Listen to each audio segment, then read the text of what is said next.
सरकार भाग रही है, चुनाव करा नहीं रही है।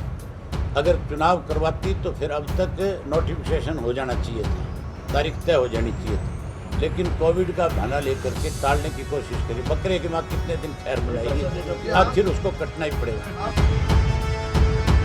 सबसे बड़ा नेता कोई नहीं आ जाएगा। मैं आपसे पूछता हूँ, मुझसे बड़ा नेता आज हरियाणा प्रदेश में कोई है? मेरे से बड़ा अगर नेता कोई इस प्रदेश में है तो शख्स का नाम चौधरी ओम प्रकाश चौटाला है। मैं गारंटी के साथ कह सकता हूँ ये बात कि तख्ता पलट से इस चुनाव से घोषित होते ही सरकार की उल्टी गिनती शुरू करा दूंगा, और जैसे इलेक्शन के नतीजे आएंगे सरकार का इस हाशिए पे लाके खड़ा कर देंगे। हमें हुड्डा के पास तो 30 एमएलए थे, वो तो सरकार का कुछ बिगाड़ नहीं सकता, लेकिन आईएनएलडी का एक विधायक चुन करके जाएगा, वो सरकार की धूल हिला देगा। संगठन की मीटिंगें रखी थी, हम अपने संगठन का विस्तार करना चाह रहे हैं, और लगातार कार्यकर्ताओं की डिमांड थी कि जैसे चौटाला साहब ने एक बूथ 10 यूथ संगठन के साथ खड़ा किया था, इंडियन नेशनल लोकदल पार्टी को नए सिरे से इस संगठन को और विस्तार करना चाहिए, बड़ा करना चाहिए। हमने जब आपस में पार्टी के सीनियर नेताओं ने बात करी तो ये फैसला लिया कि अब हम इसको वार्ड के स्तर पे संगठन को बढ़ाने का काम करेंगे। हमने जो मीटिंगें बुलाई थी वो केवल संगठन से जुड़े हुए लोग जिनको जिम्मेवारियां दे रखी उनकी थी। हमारी सोच तो ये थी कि ज़्यादा से ज़्यादा जो पार्टी के 300 साढ़े 300 पदाधिकारी हर डिस्ट्रिक्ट हेडक्वार्टर पे है, उतने लोगों को बुलाएंगे, उनके साथ संगठन का विस्तार करने के लिए चर्चा करेंगे, उनकी राय भी जानेंगे और अपनी तरफ से उनकी जिम्मेवारियां लगाएंगे। लेकिन आज की तारीख के अंदर हमने 21 ज़िले मैंने कंप्लीट कर लिया। आज ही 22वां जिला सरसा बचा हुआ है जो 2 बजे 3 बजे है। हर मीटिंग के अंदर कहीं 200 की ज्वाइनिंग है, कहीं 300 की है, कहीं 500 की भी है। आपके फतेहाबाद में भी आज 500 से ज़्यादा लोगों ने पार्टी को ज्वाइन किया है। विशेष बात यह है कि नौजवान जो है वो सबसे ज़्यादा बड़ी संख्या में आज हमारी पार्टी के साथ जुड़ रहे हैं। नौजवान के साथ कांग्रेस ने विश्वासघात किया, नौजवान के साथ बीजेपी ने विश्वासघात किया, नौजवान के साथ सबसे ज़्यादा बड़ा धोखा अगर किसी ने किया तो वो जजपा ने किया, जिसने समझबाग ये दिखाए थे कि 75% आरक्षण लागू करके तुम्हें नौकरी देंगे। आज हरियाणा बेरोजगारी में नंबर 1 पर पहुंच गया। वहीं ये कहा था कि जो कोई बेरोजगार रह जाएगा उसको हम 11,000 रुपया बेरोजगारी भत्ता उसके खाते में हर महीने डालेंगे, ताकि वो बच्चा कम से कम अपने पैरों पे खड़ा रह सके, छोटे मोटे अपने खर्चे निकाल सके। आज वो नौजवान जो है मायूस है।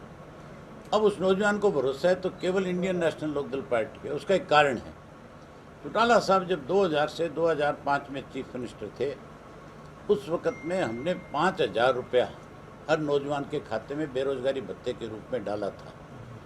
आज क्योंकि महंगाई बढ़ गई, इसलिए उस पैसे को भी और बड़ी उसमें देना होगा। हमने फैसला किया है कि 2024 में जब हमारी सरकार बनेगी, हम नौजवान को बिल्कुल मायूस नहीं होने देंगे। हम पहली बात तो उसको रोजगार देंगे, नौकरी देंगे। अगर कोई बेरोजगार रह गया तो उसके खाते में 21,000 रुपया सरकार की तरफ से डाल के देंगे, ताकि वो बच्चा मायूस ना हो, वो अपने पैरों पे खड़ा रह सके, वो अपना कारोबार आगे बढ़ा सके। अबे जी, जिस तरह से सुनो, जो नौजवान की संख्या आज आपने देखी, उससे लगता नहीं कि नौजवान ही जो है देश में बदलाव लाता है। नौजवान ही हर चीज़ का तख्ता पलट करता है। ये तख्ता पलट है, ये जो इतनी बड़ी संख्या में नौजवान आ रहा है, ये 100% सरकार का तख्ता पलटने का काम करेगा और इंडियन नेशनल लोकदल पार्टी की सरकार बनाएगा। मैं आपको एक बात और बड़ी खुल के कह सकता हूँ, इलाहाबाद का उपचुनाव हो जाए और जिस दिन इलाहाबाद के उपचुनाव में सरकार में जो लोग कैंडिडेट बन करके आएंगे, जिनकी जमानत जब्त हो गई, उसके बाद इस सरकार का पतन शुरू हो जाएगा। मैं गारंटी के साथ कह सकता हूँ ये बात कि तख्ता पलट से इस चुनाव से घोषित होते ही सरकार की उल्टी गिनती शुरू करा दूंगा, और जैसे इलेक्शन के नतीजे आएंगे सरकार का इस हाशिए पे ला के खड़ा कर देंगे। हमें हुड्डा के पास तो 30 एमएलए थे, वो तो सरकार का कुछ बिगाड़ नहीं सकता, लेकिन INLD का एक विधायक जो चुन करके जाएगा वो सरकार की चूड़ हिला देगा, इस सरकार का तख्ता पलट करने में बड़ी भूमिका निभाएगी। देश का प्रधानमंत्री सबसे बड़ा नौटंकीबाज है। लोगों का ध्यान बांटने के लिए हमेशा इस तरह के छोटे छोटे हथकंडे अपनाता है।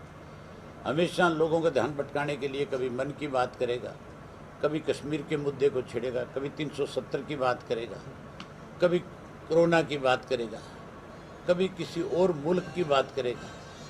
जो सबसे अहम चीज़ है आज की तारीख में, जो किसान का इशू है, इस इशू पे बात नहीं कर रहा, लेकिन देश के प्रधानमंत्री को मजबूर होना पड़ेगा और किसान की बात नहीं करनी पड़ेगी, किसान की बात को मानना पड़ेगा। किसान आंदोलन आप देखना 15 जुलाई के बाद बहुत बड़ा हो जाएगा। सरकार भाग रही है, चुनाव करा नहीं रही है। अगर चुनाव करवाती तो फिर अब तक नोटिफिकेशन हो जाना चाहिए था, तारीख तय हो जानी चाहिए थी, लेकिन कोविड का बहाना लेकर के टालने की कोशिश करी। बकरे की माँ कितने दिन खैर मनाएगी, आखिर उसको कटना ही पड़ेगा। हमारी पार्टी का पहले से ये फैसला है और कोई भी घोषणा जो है, सत्ता में बैठे लोग तो घोषणा करें तो उनके गले में फांसी आ जाती है, क्योंकि उनको फिर उसी टाइम उसको लागू करना पड़ता है। हम अपने साथियों को, क्योंकि हमारी पार्टी पे लोगों को विश्वास और भरोसा है, खास करके चौटाला साहब ने जो बात अपनी ज़बान से कभी कही उसको पूरा किया। और आज की तारीख में हरियाणा प्रदेश के अंदर अगर आम आदमी को किसी की बात पे भरोसा है तो केवल अभय सिंह चौटाला है जिसकी बात पे लोग भरोसा कर सकते हैं। मैंने आज तक जो बात कही है उसको पूरा किया है, चाहे मुझे उसके लिए कितना ही बड़ा नुकसान हुआ और चाहे उसके लिए मुझे कितना ही बड़ा नुकसान उठाना पड़ा, मैं कभी पीछे नहीं हटा। कोई बड़ा नेता आपके संपर्क में जो घर वापसी करना चाहता मुझसे बड़ा नेता कोई नहीं आज घर वापसी करना चाहता हूँ आप? मैं आपसे पूछता हूँ, मुझसे बड़ा नेता आज हरियाणा प्रदेश में कोई है? मेरे से बड़ा अगर नेता कोई इस प्रदेश में है तो उस शख्स का नाम चौधरी ओम प्रकाश चौटाला है। हम तो हमेशा ही फील्ड में रहे, हमारी फौज कभी बैरक में नहीं गई, हमारी फौज लड़ाकी है। हमने हमेशा लोगों का विश्वास जीता है। राज्य किसी का बना उससे कोई मतलब नहीं है, लेकिन हमारे लोगों ने लोगों के दिलों के ऊपर राज किया है। आज शहर के अंदर किसी भी रिक्शा वाले से रोक करके पूछ लो कि तेरे को किस पार्टी पे विश्वास और भरोसा है, वो खुल करके कहेगा कि INLD के वर्कर पे मुझे भरोसा है। हैदराबाद में ओपी चौटाला जी कैंडिडेट हो सकते हैं? उनको परमिशन दिलवाता हूँ, कोई कैंडिडेट बना। हमसे जुड़े रहने के लिए हमारे YouTube चैनल को सब्सक्राइब करें और नई वीडियो की नोटिफिकेशन के लिए बेल आइकॉन को दबाएं। अगर आप ये वीडियो Facebook पर देख रहे हैं तो लाइक जरूर करें और ज्यादा से ज्यादा शेयर करें। धन्यवाद।